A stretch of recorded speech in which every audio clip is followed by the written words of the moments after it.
आता देई जो अवधान, तुम्ही बोलविल्या मी बोलेन, जैसे चेष्टे सूत्राधीन दारुयंत्र.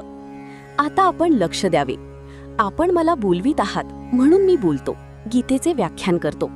ज्याप्रमाणे लाकडी कळसूत्री बाहुली सूत्रधाराची दोरी जशी नाचवेल तशी नाचते, तैसा मी अनुग्रहितू साधूंचा निरूपितू, ते आपुलिया परी अलंकारितू भलतया परी.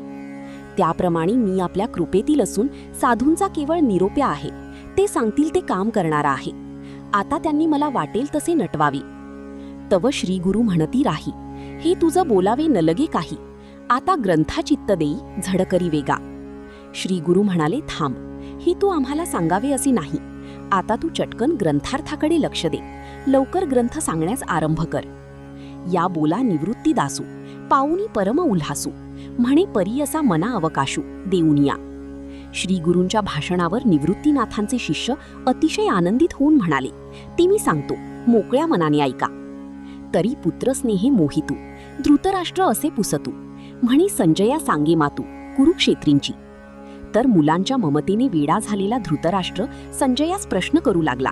तो म्हणाला, संजया, कुरुक्षेत्रीची हकीकत काय आहे ती मला सांग. जे धर्मालय म्हणिजे, तेथ पांडव आणि माझे गेले असती व्याजे झुंजाचेनी. ज्या कुरुक्षेत्राला धर्माचे घर म्हणतात, तेथे पांडव आणि माझे पुत्र लढाईच्या निमित्ताने गेलेले आहेत. तरी तेची येतुला अवसरी, काय किजत असे येर येरी, ते झडकरी कथन करी मजप्रती. तरी ते एकमेक एवढा वेळ काय करीत आहेत ते मला लवकर सांग. तिये वेळी तो संजय बोले, म्हणे पांडव सैन्य उचलले, जैसे महाप्रळयी पसरले कृतांत मुख. त्यावेळी तो संजय म्हणाला की पांडव सैन्याने उठाव केला, तेव्हा ज्याप्रमाणे महाप्रळयाचे वेळी काळ आपले तोंड पसरतो त्याप्रमाणे ते दिसले. तैसे ते घनदाट उठावले एकवाट, जैसे उसळले काळकूट धरी कवण. अशा प्रकारे त्या घनदाट सैन्याने एकदम उठाव केला, तेव्हा त्याला कोण आवरणार. जसे काळकूट एकदा उसळले म्हणजे त्याचे शमन करण्याला कोण समर्थ आहे. ना तरी वडवाणळू साधुखला, प्रळयवाते पोखला, सागरू शोषुनी उधवला अंबरासी.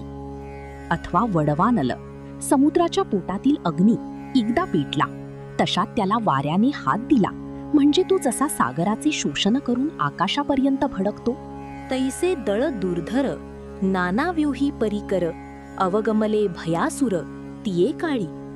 त्याप्रमाणे न आटोपणारे ते सैन्य अनेक व्यूह रचून सज्ज झालेले असल्यामुळे त्यावेळी फारच भयंकर भासले.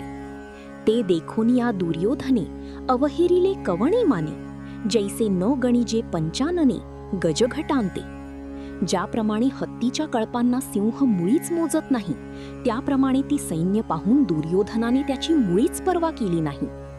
मग द्रोणापासी आला, तयांते म्हणी हा देखिला, कैसा दळभारू उचलला पांडवांचा.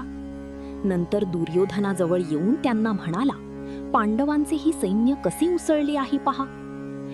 गिरी दुर्ग जैसे चालते, तैसे विविध व्यूह संभवते, रचिले आथी बुद्धिमंते द्रुपद कुमरे. हुशार अशा द्रुपदपुत्र धृष्टद्युम्नाने सैन्याचे हे नाना प्रकारचे व्यूह सभोवार रचलेले आहेत, जसे काय डोंगरी किल्लीच. जो हा तुम्ही शिक्षा पिला, विद्या देऊनी कुरुठा केला, तेणे हा सैन्य सिंहू पाखरिला देख देख. ज्याला तुम्ही शिक्षण देऊन शहाणे केलेत त्याने धृष्टद्युम्नाने हा सैन्य सिंहू कसा उभा केला आहे ते पहा तर खरं. आणि काही असाधारण, जे शस्त्रास्त्री प्रवीण, क्षात्रधर्मी निपुण, वीर आहाती. आणखीही जे शस्त्रास्त्रात प्रवीण व क्षात्रधर्मात निपुण आहेत असे असामान्य योद्धे आहेत. जे बळी प्रौढी पौरुषे भीमार्जुनासारिखे, ते सांगीन कौतुके प्रसंगीची. जे शक्तीने, मोठेपणाने व पराक्रमाने भीम व अर्जुन यांच्यासारखे आहेत, त्यांची नावे प्रसंग आला आहे म्हणून कौतुकाने सांगतो. इथ युयुधानू सुभटू, आला असे विराटू, महारथी श्रेष्ठू द्रुपद वीरू. येथे लढवय्या सात्यकी, विराट, महारथी श्रेष्ठ आणि शूर असा द्रुपद हे आले आहेत. चिकितान धृष्टकेतू, काशीराज वीर विक्रांतू उत्तमौजा नृपनाथू शैब्य देख चेकितान धृष्टकेतू पराक्रमी असा काशीराजा नृपश्रेष्ठ उत्तमौजा आणि राजा शैब्य ही पहा. हा कुंतीभोज पाही इथं युधामन्यू आला आहे आणि पुरुजितादी रायही सकळ देख. हा कुंतीभोज पाही येथे हा युधामन्यू आला आहे आणि की पुरुजित वगैरे राजे आलेले आहेत ती पहा.